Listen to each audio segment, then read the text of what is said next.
Okay, let's go to the four. A moment, to the four contemplations.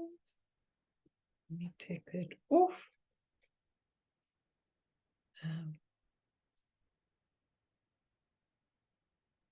Just put that out of the shade. Right, so burn the four limitless contemplations. Let's do it together. And this really mean it with your heart. May all beings have happiness and create the causes of happiness. May they all be free from suffering and creating the causes of suffering. May they find that noble happiness which can never be tainted by suffering. May they attain universal impartial compassion, free of worldly bias towards friends and enemies. Semjen damje dewatang dewe jutang dembaju jik. Dungal tang dungal chichu tang trawaju chik dungal mepe dewa tampatang mindrawaju chik nearing chaktang nitandrawe tang nung chempo lane paju chik. So good morning, everybody. Nice to see you, Janine, even if I can't see you. I'm pleased you're there. Haven't seen you for a long time. What I want to say to all of you is that it was very interesting seeing Lama Yeshe Rinpoche yesterday, and he's always as happy as a lark, and now the temple's nearly half built already, so it's absolutely beautiful. And I was there on Saturday giving him food and all the things he's got to have and everything, and you know, he's a man of very few words now. He doesn't say a lot, okay? He says very little. But what he did say when I was talking about what was going on with the wars and with everything, he just said one sentence. He said, once you have the Buddha Dharma, which is the Buddha nature, you have everything, even though the world's in a mess. And I thought that was a really, really very interesting thing, because I know a lot of you are feeling a lot of pain, as I am, about everything that's going on in our families and all kinds of people and everything. Thank goodness mine are all well. But, you know, just the thought of soldiers going to die and people going to die and that the Palestinians have to die is really such a horrible, horrible thought to me. I don't know how else they can resolve it. You know, let's just pray that the right leadership comes after this and that they can find a solution. What I did find very interesting was that I heard somebody saying last night, somebody saying that actually what the people in the Middle East, what the leaders of the Middle East say about condemning the whole war, but actually that's what they've got to say publicly, but privately they want Israel to take out the terrorists because of, you know, what's going on. So it's really, really, really, you know, it's really a very, very important thing that what you see is not to be believed, you know. And I just pray that there can be absolute peace, that everybody can have their space, that there doesn't have to be all this death and dying. But as all of you know, death is only something we act out in our minds. There isn't really any death. We just carry on in our Buddha natures. And it's really important. That's what this teaching is about. And I've called today's teaching, the 3 dimensions of awakened experience correspond to the 3 levels of the copper-colored mountain. Now that's so important, because our own state is what we're learning about in the copper-colored mountain. So actually, it doesn't matter how long you go. I could call it something else, and it would be all the teachings you need, from the lower teachings to the higher teachings to everything. And there's something for everybody, because you don't all have to go to the top level of the teaching. You can go at whatever level you happen to really love. But I woke up the other morning with one strong thought, which means that I've been learning in my sleep state, which I often do. And the thought was like this. Oh, so samsara and nirvana are mere states of mind. That was my first thought on waking. They're mere states of mind, a clear thought. Now, of course, I know this, but I had a deep perception of this, that samsara and nirvana are created by our minds. That's all. So the mess we think we're in is our own creation, individually and collectively. And the beautiful Pure Land, which is nirvana, okay, the beautiful Pure Land nirvana, though it seems to be real out there, is from our minds. It's just whether we can see it in our minds or not. And so I've started to say every day when I start my meditation in the evening, I don't do a lot of prayers. I do just my meditation so that I can really develop that. And when I do my meditation, and I've had a long day, and the other day, I've had such terrible things. I had a person who people broke into their house and hit this woman with a hammer everywhere, just messed her up with a hammer. Can you imagine? I mean, I thought, barbarism. Who would do you want to steal something from the house? Go and steal it. What if you got to hammer up the woman till she was just pouring blood everywhere, you know?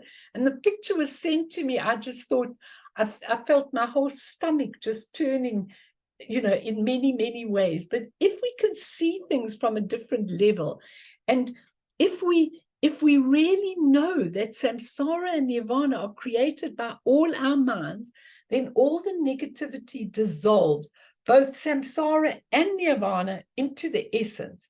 And there isn't actually anything except the internal states of our minds. So I said, Emma, let's go internally.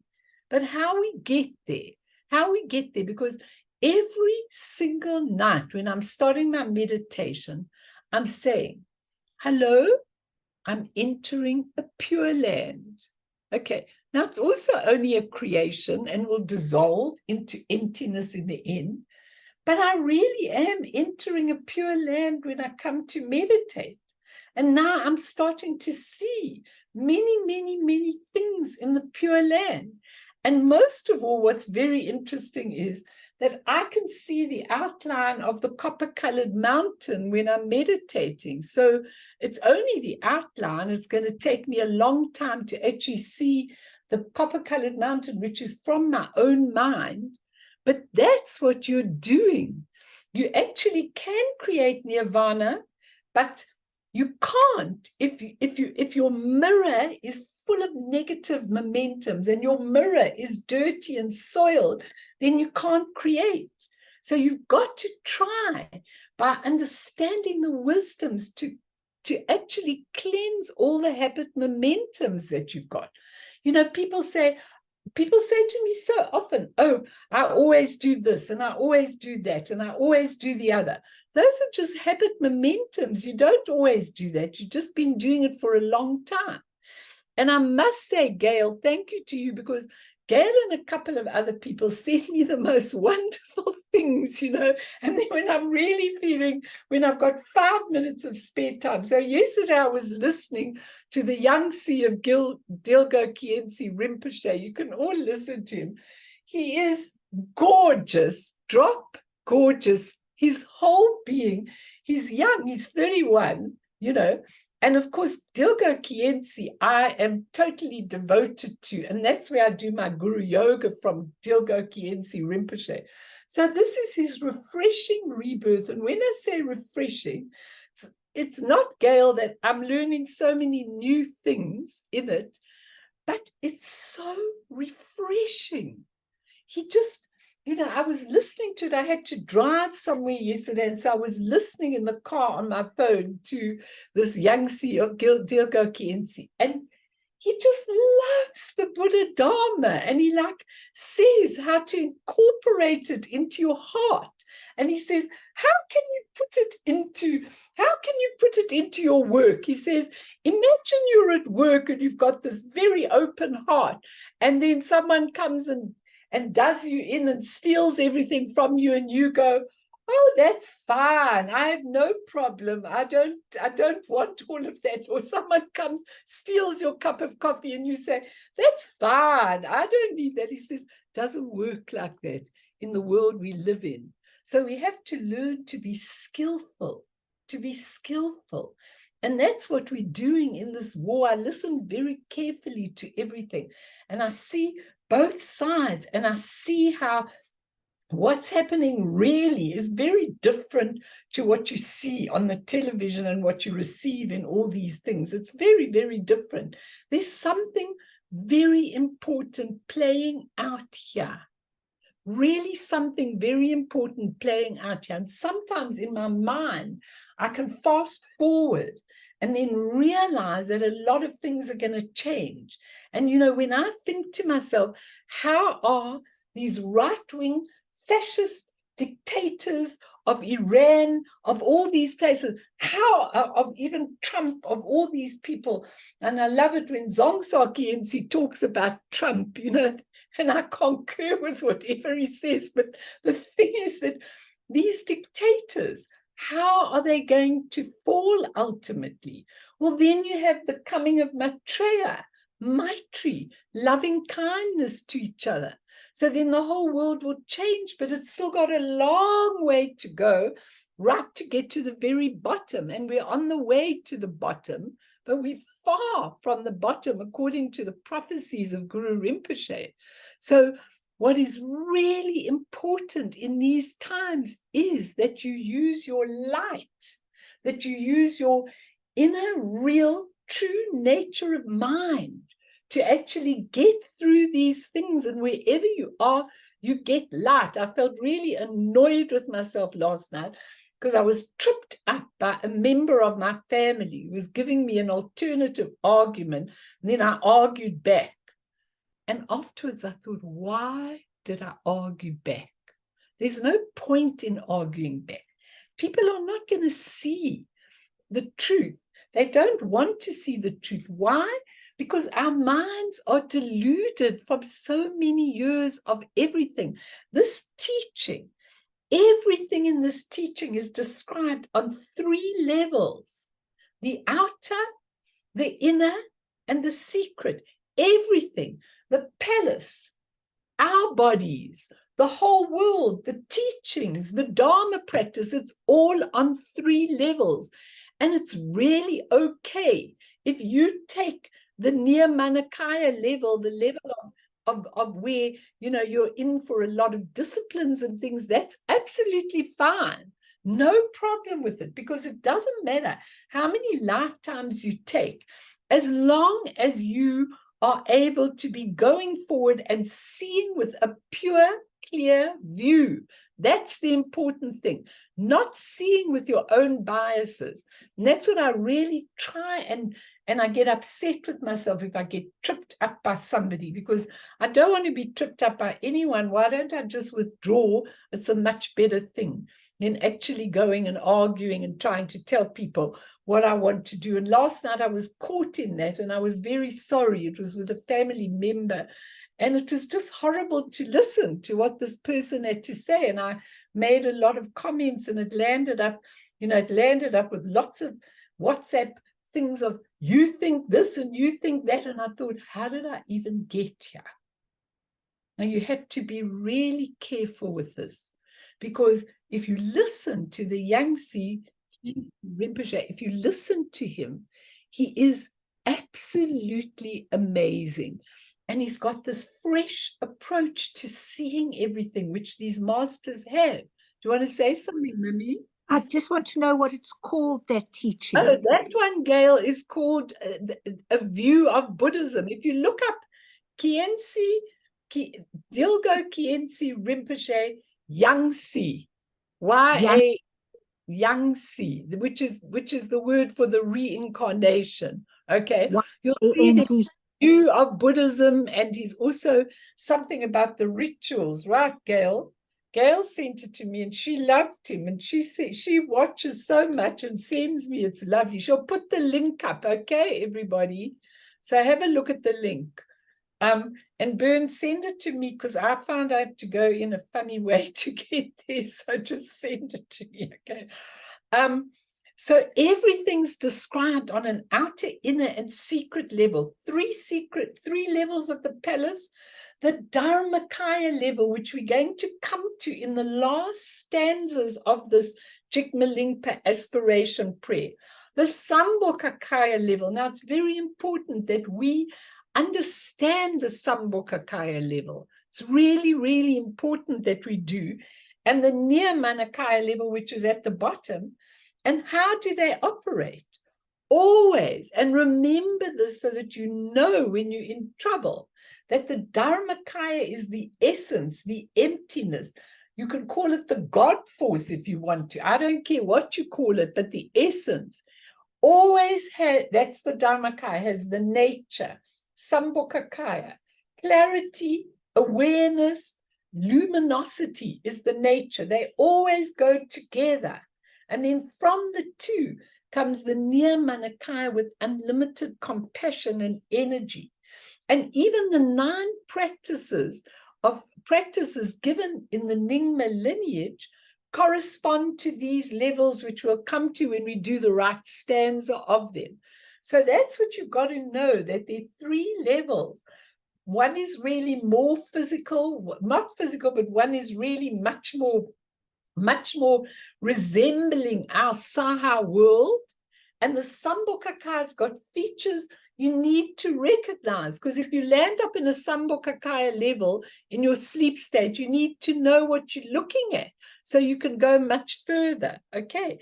And as we do the teachings of the next stanzas, it becomes clearer and clearer that everything we learn about the levels of Zangdok Palri is within us and must motivate us to become clear of our true natures.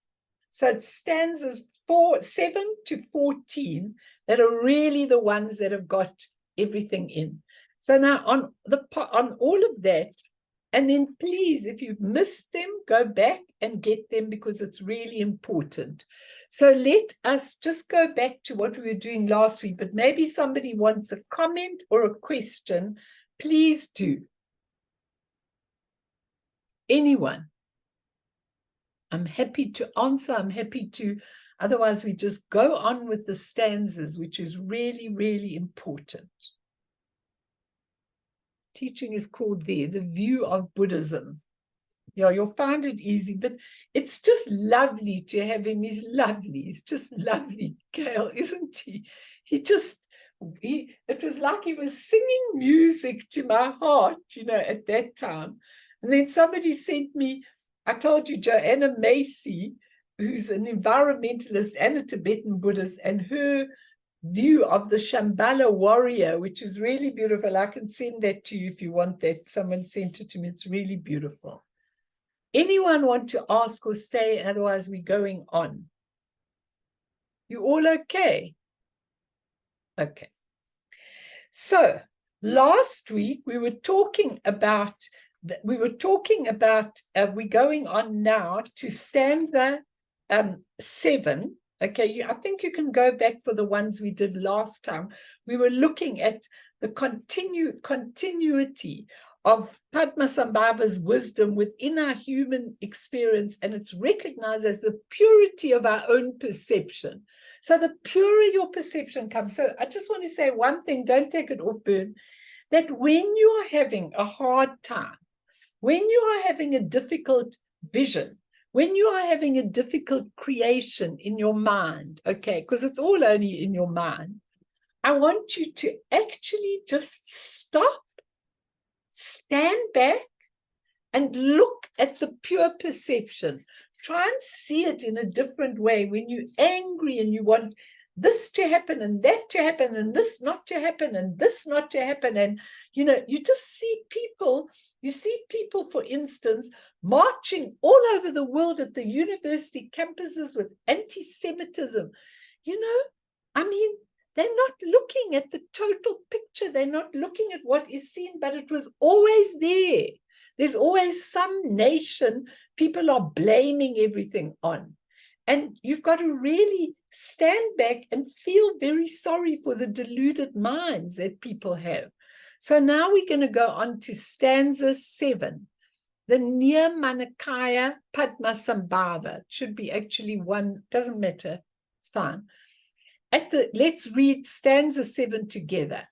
At the center of an inconceivably vast palace, on top of a precious 8-petaled lotus on a sun and moon seat, The self-arisen lotus-born is equal to all those gone to bliss, the embodiment of the families of the three bodies, abiding in the light rays of a rainbow. May we take rebirth in the glorious copper-colored mountain. Now that verse, thanks, Bern, is unbelievable. If you just look at it, it's the most unbelievable verse. It's got everything in we need. Okay, what it's telling you is that the palace is divided into 3 stories. You know, they spell story in the book, Corin, S-T-O-R-Y. Now, story when I was taught was S-T-R-E-Y, S-T-O-R-E-Y, the story of a thing. But I think Americans or whatever have taken it and made it very simple. So they say the stories, and then I'm thinking, what story are they telling me? But the levels of the palace are on 3 different levels, those stories. And they, as I've just told you, correspond to the 3 dimensions of awakened experience. It's very important that you understand that, because when you awaken, you'll see that some people actually can't go beyond a certain level. They're too tangible. They're too intellectual. They need tangible things. And that's okay. They can still go there. But we have to recognize multiple layers of meaning and interpretation in the text. So it's important that we're encouraged when we read the verse, and if you're reading it every day, I'm reading it every day, and then I see more and more and more in it as you read it.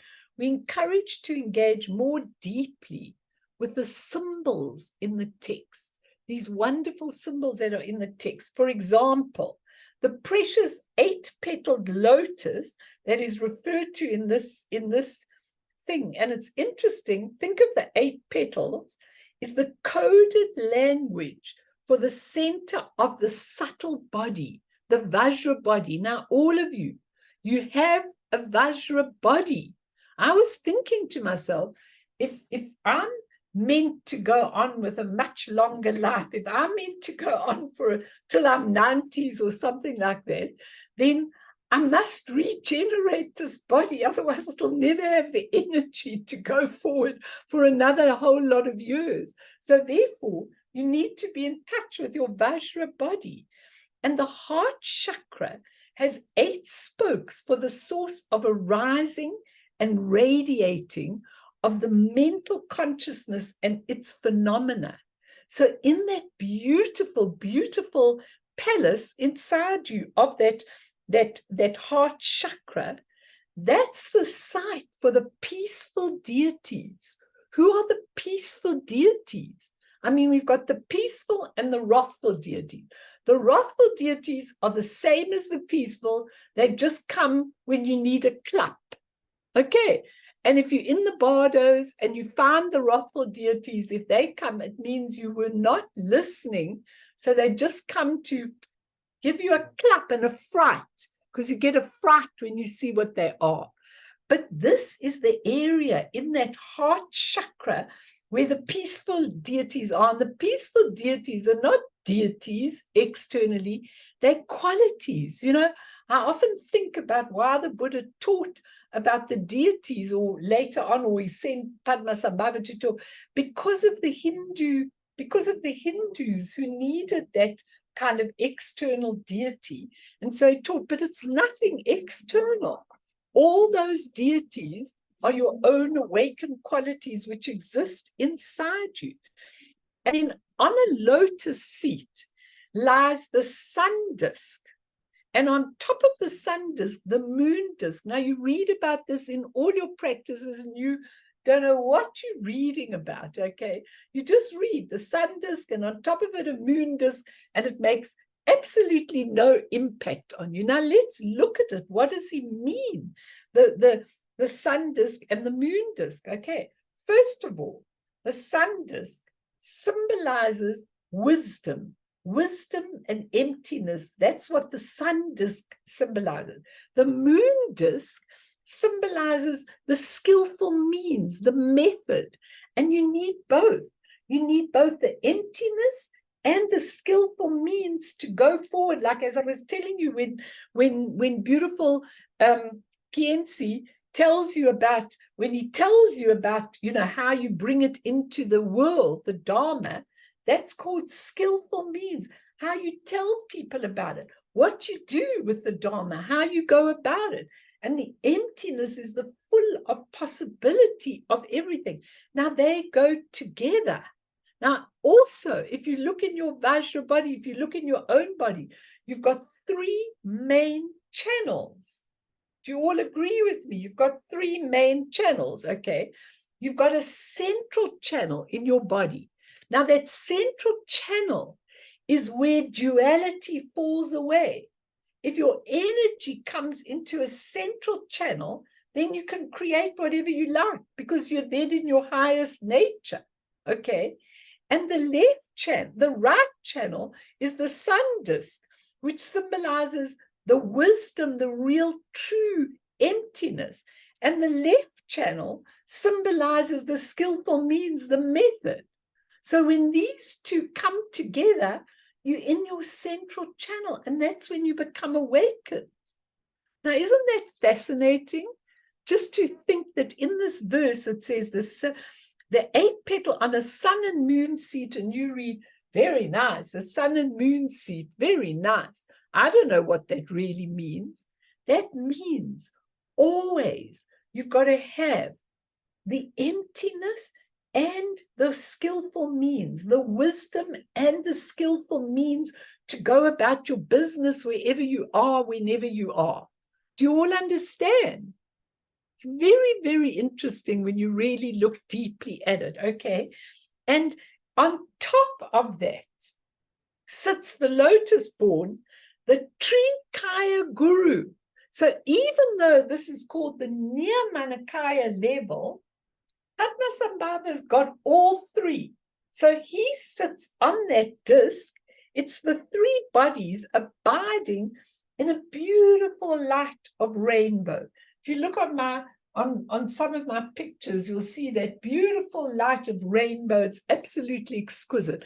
And on my Karmapa picture, it's very interesting because my Karmapa picture in my thing suddenly one day grew lotus petals around it.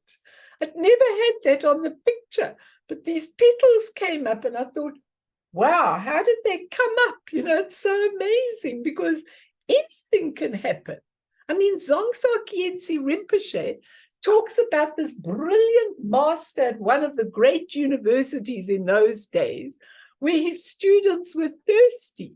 So he drew a picture of a cow on whatever he drew, and he fed them milk from this picture of a cow. But Zangdok says, if you tell people like that, they'll put you in a psychiatric ward. They will definitely think you're nuts. But the point is, they just create. They're in the central channel, and you just create whatever you need, wherever you are. This is what we're learning, even though it might seem far-fetched to you. It's really important. And when they say that Padmasambhava, the 3 bodies abiding in the light rays of the rainbow, that tells you that what Padmasambhava did was, when he supposedly died, he was just demonstrating it, he did the great transference of the rainbow body. The rainbow body comes when all the coarse elements dissolve, and then you're left with rainbow light. Okay, and then when I said once to Taisitu Rinpoche, I said to him, please, Rinpoche, when I was there, can you help me attain the rainbow body? So he didn't laugh at me, he just looked at me and everything, and then he said, do you really want to do that? I said, yes, Rinpoche, I really want to attain the rainbow body, and then I can do everything I ever need to do. Can you help me? So he said, wouldn't you rather be born in an Asian family, a Buddhist family, where you can get all the things? So I stood there and I said, no, Rinpoche, I wouldn't. He said, okay. You know, okay, you're going a bit ahead of yourself, lady, but never mind. You keep wanting it and it'll be fine. Okay, but I really do want it. I really want to die and the elements dissolve and the rainbow light. That rainbow light is when all the coarse elements have dissolved.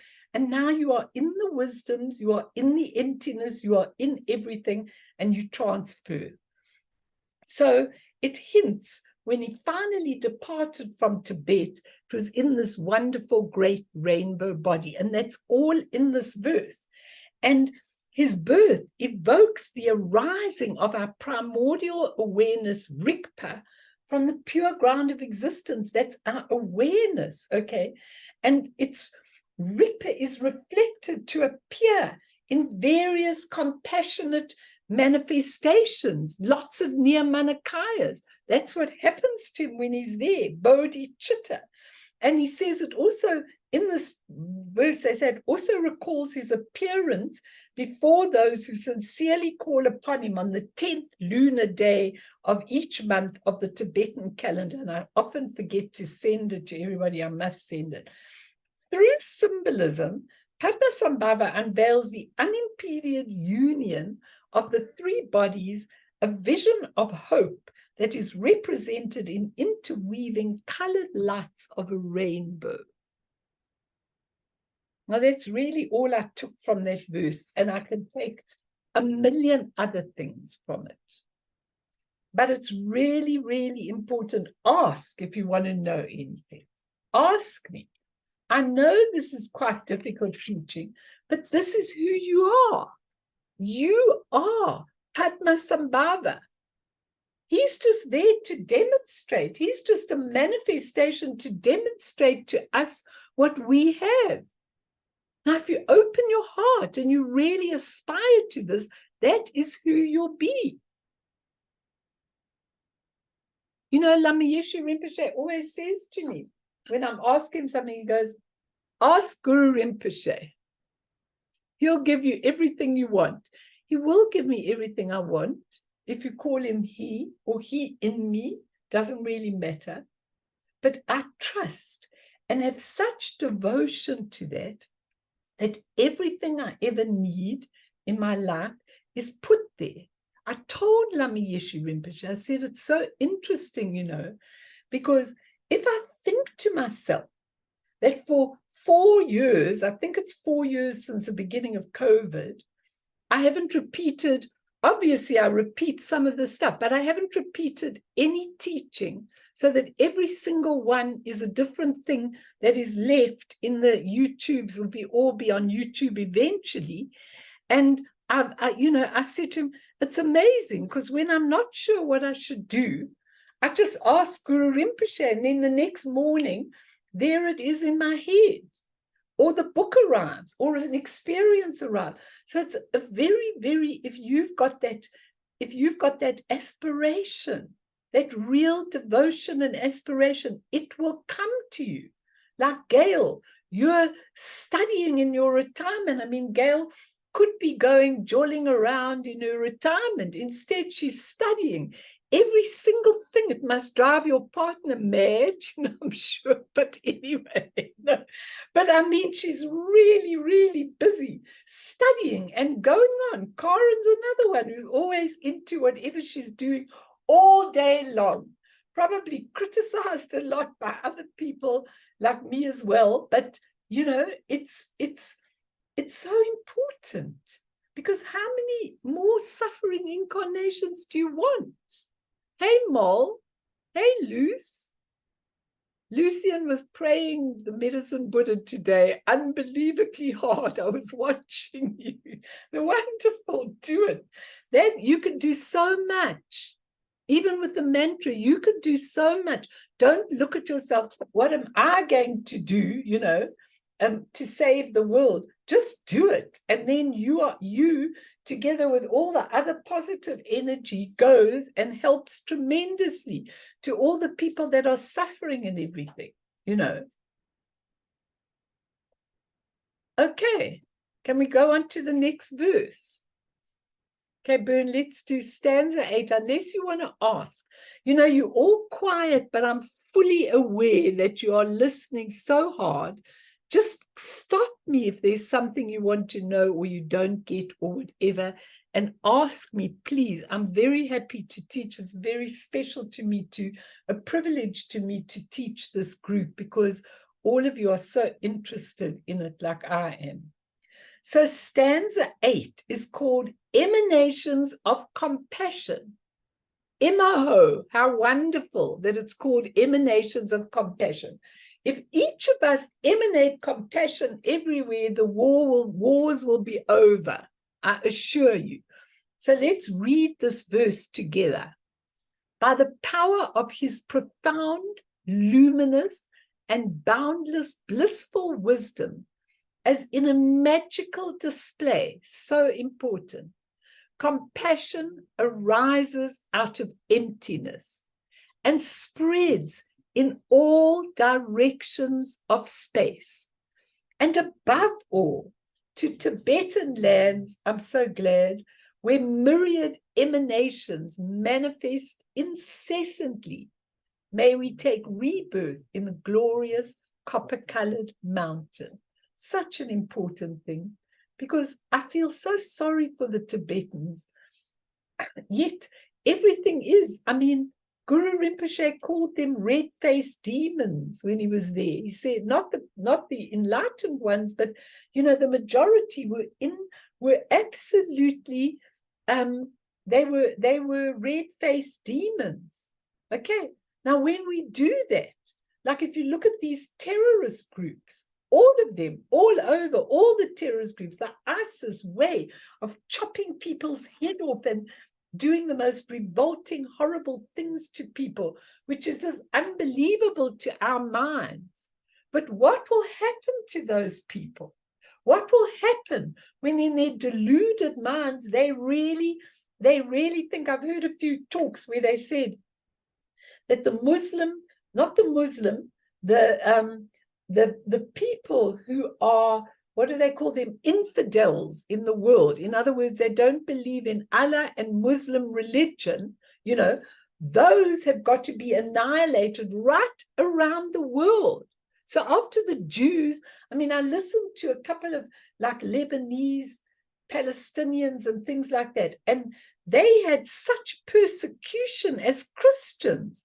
So after they finished really annihilating the Jews, then they're going to go to the Christians, and then they're going to go to all the other religions of the world. They believe that Allah has told them that the Muslim religion's the only religion, and that life does not matter, because if you lose your life, anywhere you're born into paradise, Pureland, we call it. Okay, you're born into paradise. Now we know that if you harm, and if you really have these deep imprints, what is going to happen to you? You're going to live in a deluded hell realm for eons of time, until eventually you say there's got to be more than this. You're going to be tortured within your own self. That's the way our minds do it. So it's really important. And so I would not like to see some of these people spend eons in hell realms, although it's an appealing thing to our human levels. But, you know, that's what happens. And you know, Nostradamus's prophecies also said about the light and dark, the good and evil in the world. But this is not good and evil. This is beyond that. These are deluded minds living in samsara and in their delusions, or awakened minds living in a pure state and understanding things. So here we've got the emanations of compassion. Yeah, Bern, go on. Mel, where would the Rakshasas fit in this? Because I started reading a lot about them and it's the first thing that actually crossed my mind, thinking, is this not them in embodiment? But absolutely, or at least their influence of people who are inhuman beings, because the Rakshasas, that's what Guru Rinpoche has been spending centuries trying to tame them. And, you know, They really, at one point they say he did tame them, and then at the next thing they say they live under the earth. Yeah. And and ask yourself, what are these tunnels under what are the God? that's exactly Under what it's horrific, because how can you the whole thing I've sort of been putting together, and it's becoming more and more real for me. And the thing is that eventually they will be crushed, providing we go to enlightened minds. But if many of us have deluded minds and we contribute to the collective delusion, how will emanations of compassion, which is what this is called, how will they go out? That is the most lacking in compassion. The terrorists are the most lacking in compassion emanations you could ever imagine. It's the most self-centered thing, the absolute opposite of emanations of compassion. Now, when Guru Rinpoche tames them, he's got compassion. And so for me, it's really very important when you look at this, because when you hear them, when you hear someone like, let's not even mention names because these tapes will be going on for a long time or whatever, but let's say the leader of Israel, when I listen to him saying, we will annihilate, we will kill every one of them, okay, then people go, how long is his revenge going to be? He mustn't be killing them for revenge. He must be killing them quietly without people even knowing. They must be killing them for the sake of all sentient beings to live in a compassionate and awakened environment, not to revenge what happened. Do you all understand? Because really, in the Holocaust, I mean, 6 million Jews were killed on the basis of being Jewish. Yet at the same time, if you look at the karma, everybody's in the place they need to be for their particular relative karma, whatever it is. But the world said, never again. And why is the world allowing this to happen to this degree? It's back again. It's those same negative forces that are coming into the world and influencing people to believe in the deluded mind. You see, so it really is that's what Guru Rinpoche said in his prophecies in that red book that I taught you, and you can go back and look at some of those teachings in the holidays, because I'm going to end, at the end of November, and then we're going to have a 2-month break fully. Okay, so the thing is, you can go back. I want Nadine to put as many of them on YouTube as possible, but you can go back and read Guru Rinpoche's prophecies. And that's what he said, when these Rakshasas attack the earth, we won't be strong enough except in our Buddha minds to actually, sort them out. So let's look at the meaning of that beautiful verse, that how the magical display of compassion arises out of emptiness. There is a word called in Tibetan, tsal, T-S-A-L, okay? And tsal is a very important word. It has several meanings. On the one level, it's the potential of non-dual awareness to recognize itself in the spontaneous presence of appearances. Now, I don't expect you to understand that. I'm going to explain it to you, okay? It recognizes itself. So when the tsal, which is the energy, it's got lots of meanings, but the tsal is the expression of the emptiness, one level of expression. Then you've got other levels, higher levels, but the tsal is the expression of the spontaneous presence. In other words, spontaneous presence comes out of primordial purity. It's the spontaneous birth of the awareness, the luminosity, the emptiness, and everything. Now, if people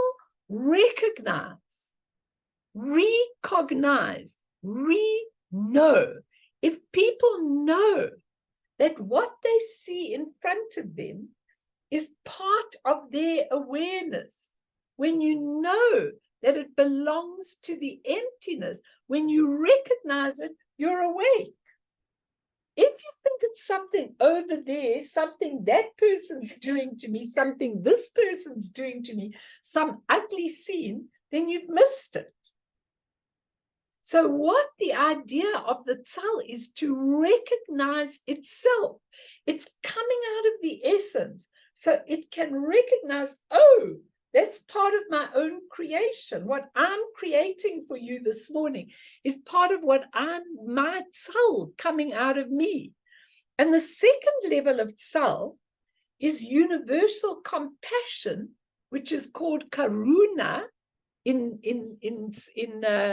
what's the name? In what you call that language? Not Tibetan. I'm really mad this morning. In Sanskrit, Karuna means universal compassion that arises out of emptiness without partiality or attachment. Now, do you know what that means?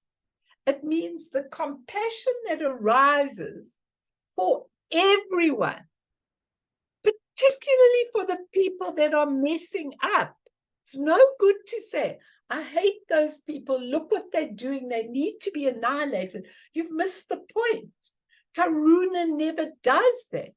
Karuna looks at what these terrorists do and feels compassion, because feels, look what you're going to be rewarding yourselves with.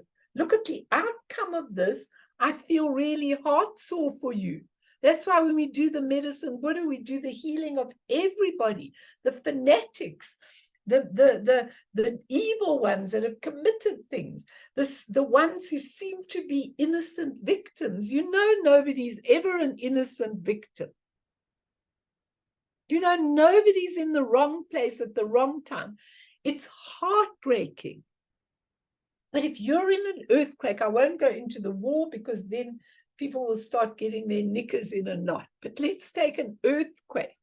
You visited a country, and while you were there, there was an earthquake. And you lost your life or you got buried under. And you think, Jess, if I wouldn't have gone on that trip, that wouldn't have happened to me. No, we're all in the right place at the right time. And it is such an amazing thing. Because who knows why these, in inverted commas, innocent people who really cared about the Palestinians were the ones that got massacred and murdered. You know, maybe they sacrificed their lives for the good of everything in the end. We can't judge, we can't tell, because we're not Buddhas and we don't have that enlightened mind. So it's one level, recognizing itself as spontaneous presence in the experience. Second level is universal compassion, karuna. And then there's something called boundless bliss that he talks about. Does he talk about it? Yeah. Profound, luminous, and boundless, blissful wisdom. Now, boundless bliss is the experience of pleasure, not dependent on causes.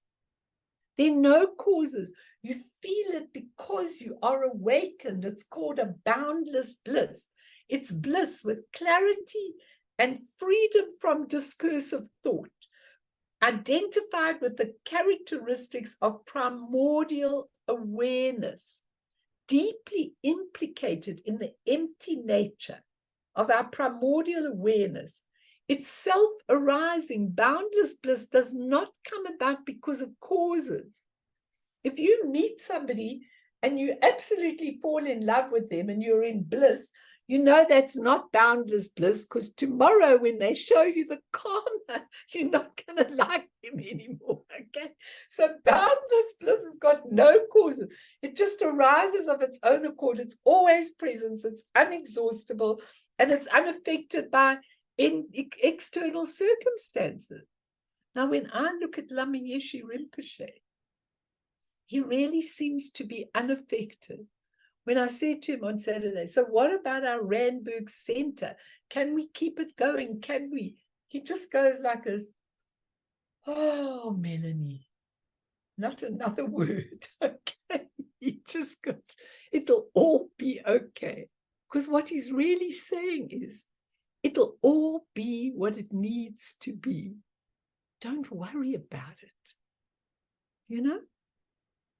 And I thought, by the way, I'd get him to come, Shane, for you people that are not there, but for the Johannesburg people, I'd definitely get him to come to the center towards the end of the month.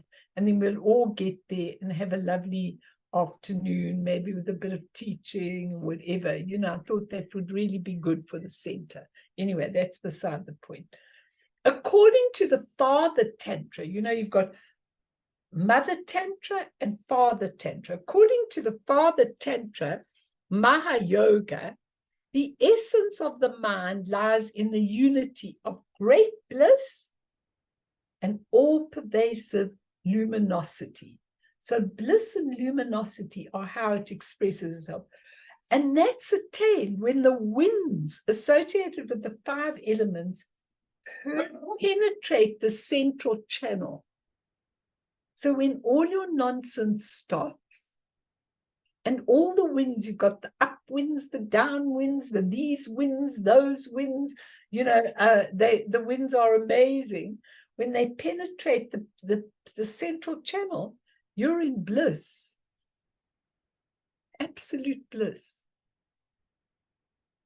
And the term profound is free from ideas held by ordinary beings, free from mistaken concepts. So you're right there in the moment, in this beautiful boundless bliss with unlimited compassion,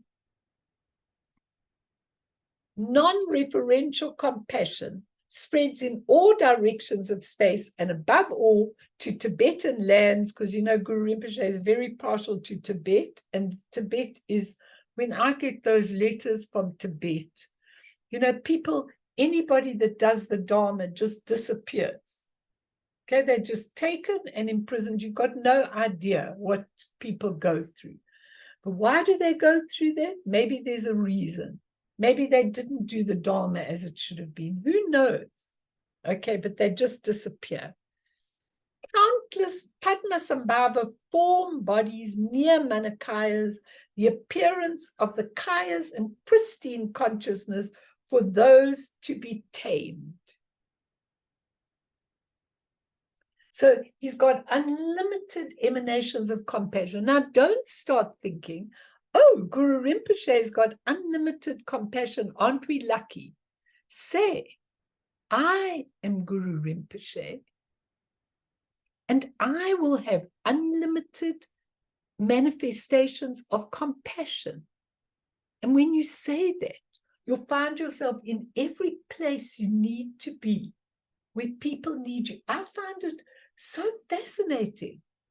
I got a letter this week. We're going to do a little meditation, but I got a letter this week from the Kensington Center about a guy who's studying, what's all the religions called? My mind is really, I've got too many things, whatever that's called, when you study all the religions, I can't think of it.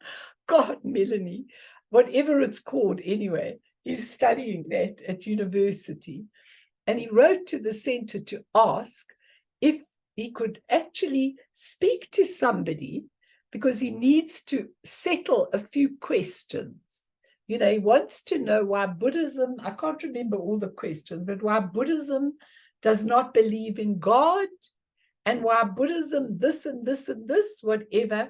And so I wrote back and I said, with pleasure, I'll speak to him. With pleasure. Okay. Now, what would I want to say to him? I would want to say to him, just as your little friend Yangtze Khyentse Rinpoche, Dilgo Khyentse Rinpoche says, I would want to say to him, you know, Buddhism doesn't not believe in God, and Buddhism doesn't believe in God. Buddhism believes in, thanks, theology. Thanks, Carla. Theology he's studying. Buddhism doesn't believe in God and does not believe in God. Buddhism believes pretty much so that we've all got an essence, and we're all part of that beautiful essence, which is very similar to what you're saying about God. Buddhism just doesn't believe in an external little man up there who looks after you and keeps account. Buddhism believes you keep account of your own self and your own creation, that kind of thing. Secondly, Buddhism never converts people.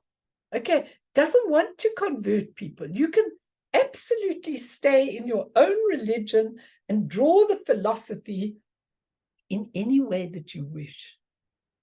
Whatever's useful for you, you take. Whatever isn't, you surely take your own religion. And that's what I kind of say to this guy if he ever gets to phone me. But, you know, Buddhism never imposes on other people. It's an amazing thing. That's why it's such a beautiful thing. That's why when people are very religious, you could say to them, you can take what you want from Buddhism.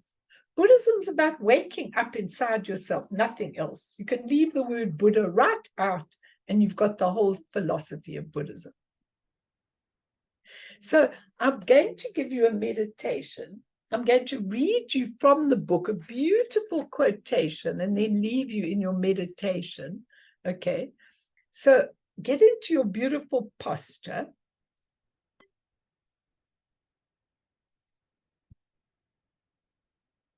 And just breathe in and breathe out. And I want you to just feel such gratitude in your heart for all the teachings that the Buddha left, for giving us this amazing opportunity, open portal to unity with our true natures. I want you at this moment to go right into your hearts and maybe into your subtle bodies and feel immense gratitude. And I'm just going to read you a little paragraph from the self-arisen Vidya Tantra. Vidya is that awakened, aware being.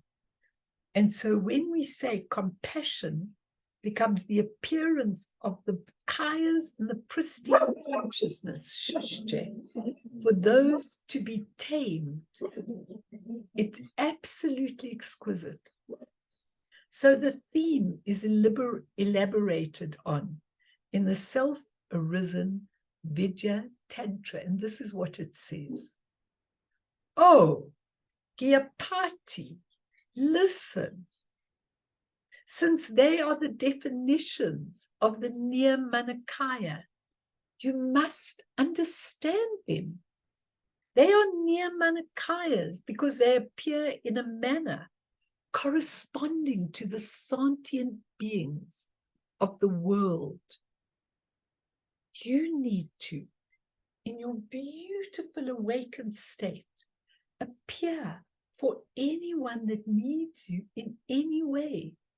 No dogmatism, no turning of their minds, just allowing it to come naturally out of your being.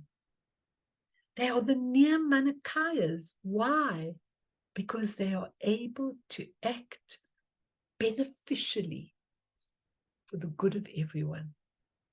They are the Nirmanakayas because they perform all activities, because they are able to liberate sentient beings of activated karma into the non-arising dhatu. Because they stay for a long while in a Buddha field, because their compassion arises impartially, because of being wrathful and fierce when they need to, because of being peaceful and certain. They are Nirmanakayas because of being perceived as beautiful by migrating beings. Those are the ones that are in samsara. So you are that Nirmanakaya. Open your minds, and right now, Let all those habits, that hatred, that anger, that jealousy, that delusion, let it all arise in front of your eyes. The hanging on, the grasping, the angers, everything, the fears, let them all arise in front of your eyes. Just observe them from their beautiful state of wisdom and skillful means, emptiness and luminosity, primordial purity and spontaneous presence. Let it all arise and just watch as it dissolves into the beautiful essence of the Dharmakaya. You are free, simple. Let it arise, let it dissolve. All the heartache of the wars and the worries and the negativity, let it arise and let it dissolve. You are Padmasambhava. You are in this world to enlighten others.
Let's just finish with stanza 9 very quickly, because I can do it very summary, and we're going to go soon onto that beautiful, the last part, which really shows that inner and outer thing. So stanza 9, the roots of transmission. It's a fascinating chapter. You must read these all in your own time.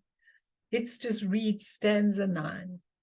Indian and Tibetan Vidyadharas reveled to his right, fully immersed in the indestructible vajra of clear light, and to his left a row of siddhas from India and Tibet exchange views on theory and practice from their realization and experience.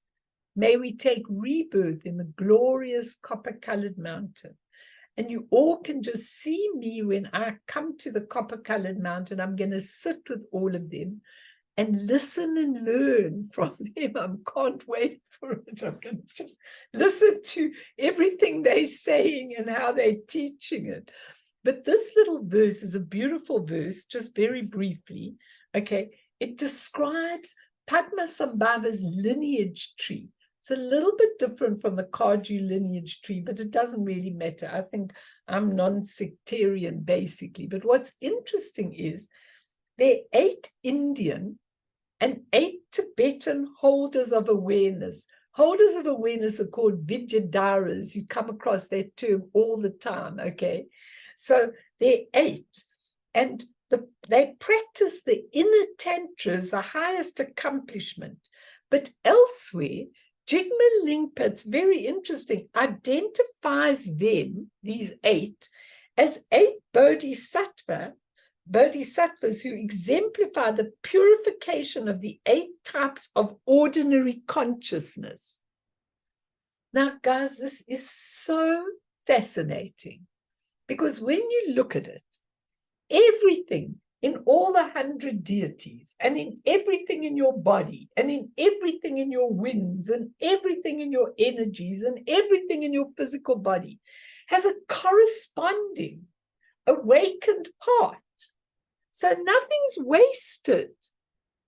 When you die or when you get enlightened, all of that just becomes what it is. So this is so beautiful, because we work with our 8 levels of ordinary consciousness every day. 5 sense consciousnesses that see, hear, smell, taste, and touch. Those 5 sense consciousnesses. Then the one called the mind consciousness that you train when you're meditating. The mind consciousness gives everything the sense consciousnesses see, and everything gives it a label and says how it sees it.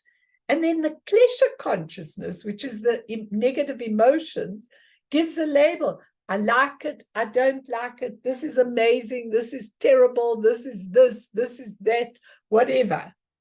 And then the alaya consciousness, which is where all your habits and your imprints get imprinted into your alaya consciousness.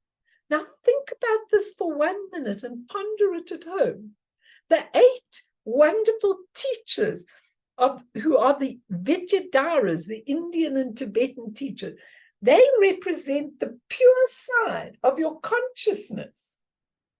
And when I'm doing certain practices, certain 100 deity practices, it says, when this happens, the consciousness is transformed into the kayas and the wisdom. So think about that. These 8 bodhisattvas, and 8 Indian and Tibetan bodhisattvas, they exemplify what happens when all the levels of your ordinary consciousness are clear, and then you're living in your kayas and wisdoms. Such an amazing thought. Nothing in the physical body goes wasted. It all turns into an enlightened quality. It's so exquisite. It really, really is. Okay. And there are 2 types of teachings. The orally transmitted teachings called the Kama, K-A-M-A, and the revealed teachings called the Dharma. I've spoken to you a lot about Dharmas, and they are what Yeshe Tsogyal and others wrote down and left. They are the live teachings. And they originate from this extraordinary lineage of Buddhist teachers from India and Tibet. Absolutely amazing. So you can read up yourselves on how the teachings were passed down to the holders of awareness, the Vidyadharas. It's so fascinating, because some of you will say, well, how did they get the practices from Guru Rinpoche? I'll tell you how they got them. The Dakinis put each practice into a different casket, okay, with a different color. And what they had to do, the 8 disciples, had to take a flower. Now, don't ask me where I know this, Karen, maybe you also know it, I don't know. But I have this thing that you take a flower into a river. I've seen this scene somewhere in my mind, but I can't tell you where or what. You take a particular flower, you lean over the bridge, and you cast it into the water. And like, I know which family, Buddha family I belong to, and I remember casting it into the water. Now, what these bodhisattvas had to do, such a beautiful practice, they were each given a flower, and the Dakini put the caskets in front of them, and then they took the flower and they cast it. And wherever the flower landed, that was the practice they had to do. Amazing, So they became the experts at that practice, this practice, Mahakala practice, Tara practice, whatever. they became the expert just by casting a flower, and the flower would land on the casket, and that was the practice they had to do so they could transmit it to the world or wherever. Isn't that amazing? Listen, each of these things, each sentence is so profound, I can't begin to tell you. And you know what? I wrote everything very summary. That's all I wrote. You can go back. You've all got it on your computers. You can go back and read the details. And I hope that what I've taught will actually make you understand that. But what I want to say is that these things are just to give you ideas. Jigme Lingpa, you know what they often say in the teaching is, Jigme Lingpa was trying to do this for you. Jigme Lingpa was leaving that for you. You know how privileged we are to have this? And poor you that you've got a stupid teacher who's we all as ignorant as each other. But I remember things in my mind. I really remember things that I knew once long ago. And I try to the best of my ability to share them. But if I were you, I would definitely not take them as gospel. I would go and read up and contemplate and study, because your minds might be much better than mine. And I'm just a spiritual friend trying to give you these teachings as best as my slightly ignorant mind could give it to you. But when I read this, it's so amazing. It's so exciting. It's everything that we came for.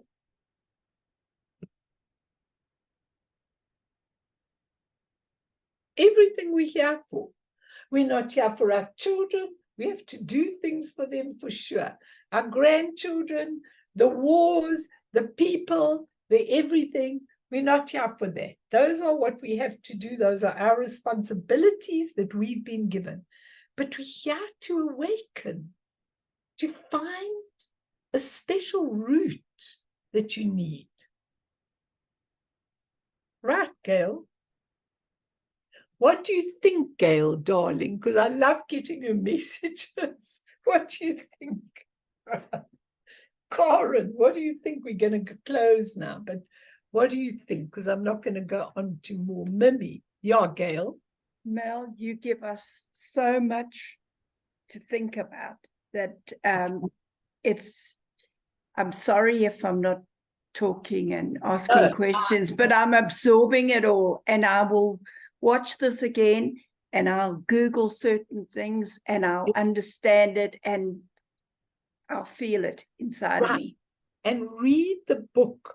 Go have it on your computer. And when you actually read that chapter, you know, I don't even understand everything in all the chapters. I just give you the best that I can understand, because when you go onto each level, oh my God, it's just unbelievable. But the only thing I want to tell you is that I summarize all the stanzas until I came to the end ones. Okay. And then I started writing at the end ones because I knew a lot more than, you know, then I couldn't, when it came to the rainbow body. I mean, I wrote a summary for all of you, and then I wrote at the end for me. Okay, and then I wrote lots more, and it went on pages to number 24 pages, because I know for me, I can't explain to you, but for me, I just can't do it step by step. Do you know what I mean? I just can't. I just absolutely can't. I had the nerve when I look back to ask Taisi when I look back at the experiences that I had, at the time I decided to go for 6 months to India, which was the most absolutely unheard of thing to do. I mean, my family was horrified, but interestingly enough, my husband wasn't.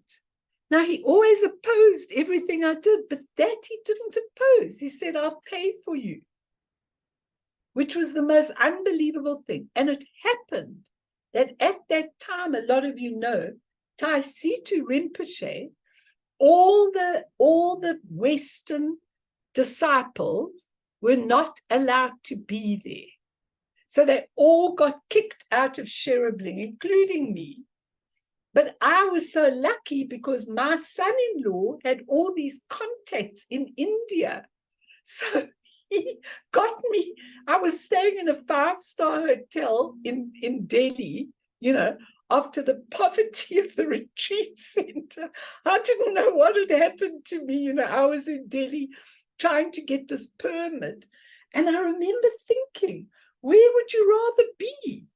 And I examined my mind in this hotel where my son-in-law put me, where whatever you wanted, the woman at the door, I said to her, where do I get deodorant? Where do I get this? Where do I get that? She said, ma'am, give me a list and I will bring it for you. You know, that was like a 6-star hotel or something. I said, really? She said, yes. So I gave her my list of things and she brought me everything. And then I was sitting just looking out of the window. And I said, where would you rather be? In the dirty little retreat center where you were, where you set up your thing, or would you rather be here? And I said, there's no comparison.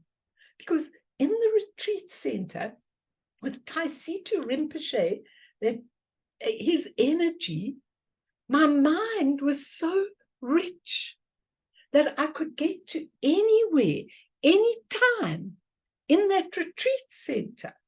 I just wished that I could. When I was finished, I went to Australia, Burn, straight after. You know, I came out a little bit and I went to Australia.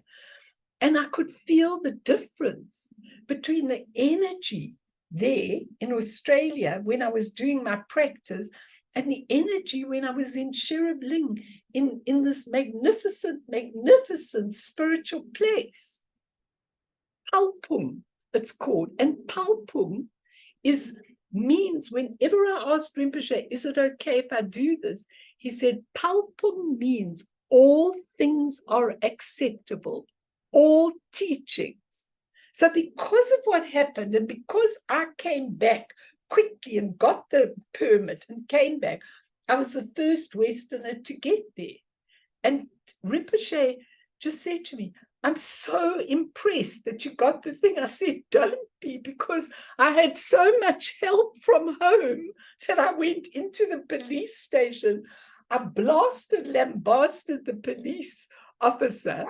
I said, let's come for a retreat. I took off everything. I pointed my finger like this. I said, and I came to India, supposedly the place where you are able to really develop your mind. And you have made me move out of there when I need to be there.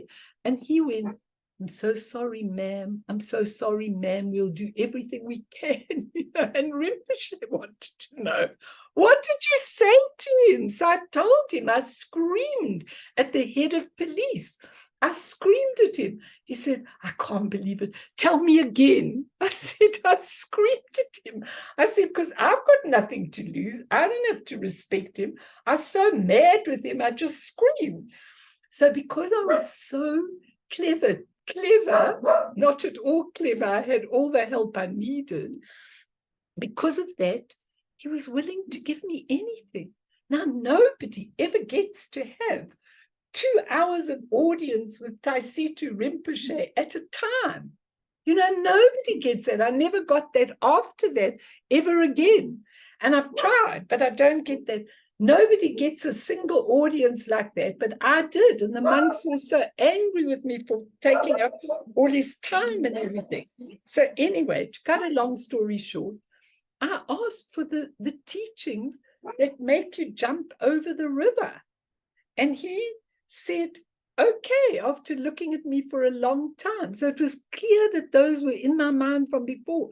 So those of you who want to go one step at a time from the beginning of all the teaching, you are very welcome. You are more than welcome. You can do that.